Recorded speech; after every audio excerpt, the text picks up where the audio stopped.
संत ज्ञानेश्वर महाराज संपूर्ण हरिपाठ अभंग क्रमांक 23। 7-5-3 दशकाचा मेळा एकतत्वी कळा दावे हरी। तैसे नवे नाम सर्वत्र वरिष्ठ तेथे काही कष्ट न लागते। अजपा जपणे उलट प्राण्याचा तेथेही मनाचा निर्धार असे। ज्ञानदेवजीने नामे विन व्यर्थ रामकृष्णी पंथ क्रमी येला। नंबर 1 बघा, 7-5-3 दशकाचा मेळा एकतत्वी कळा डावी हरी। म्हणजे 7-5-3 हे प्रतिकात्मक शब्द आहे। 7 म्हणजे सप्तधात, जसं की रस, रक्त, मांस, मेद, अस्थि, मजा, शुक्र। 5 म्हणजे पंचमहाभूत, पृथ्वी, आप, तेज, वायू, आकाश। आणि 3 म्हणजे त्रिगुण, सत्व, रज आणि तम गुण। हे सगळे एकत्र येऊन आपल्या देहाची रचना करतात। पण या सर्व शरीर सृष्टीच्या रचनेचा खरा हेतू म्हणजे हरितत्वाची म्हणजेच ईश्वराची ओळख करून घेणे। जर ही ओळख झाली नाही तर शरीराचा मेळा व्यर्थ जातो।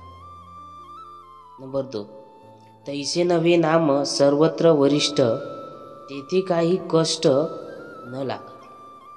म्हणजेच इतर सर्व साधना म्हणजे जसे की योग झालं, तप, ध्यान या शरीर, मन आणि वेळ घेणाऱ्या असतात। नामस्मरण मात्र सहज आहे, ते कोणत्याही वेळी कोणत्याही अवस्थेत करता येते। म्हणून ते सर्व साधनांमध्ये श्रेष्ठ आहे। यात कष्ट लागत नाही, पण फळ मात्र अतिशय मोठं असतं, हे मात्र खरं आहे।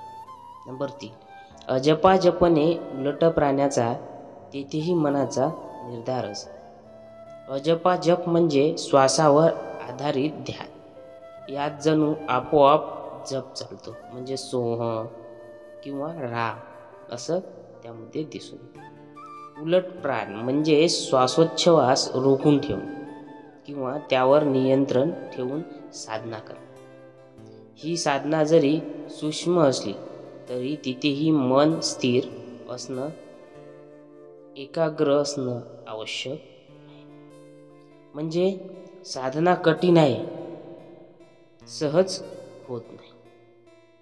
नंबर 4, ज्ञानदेवजीने नामे विन व्यर्थ रामकृष्ण पंथ क्रमी येला। म्हणजे संत ज्ञानेश्वर महाराज येथे सांगतात की हरिनामाशिवाय जीवन व्यर्थ आहे। श्रीराम आणि श्रीकृष्ण हे दोघंही नामस्मरणाच्या मार्गानेच जगले।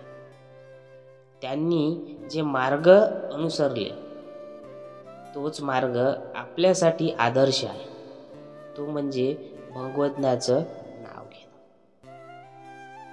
नंबर 5, हरिमुखे म्हणा पुण्याची गणना कोण कळे। म्हणजेच हरिनामाची महती इतकी मोठी आहे की ते प्रत्येक वेळी उच्चारणं तर पुण्याचं मोजमापच अशक्य आहे।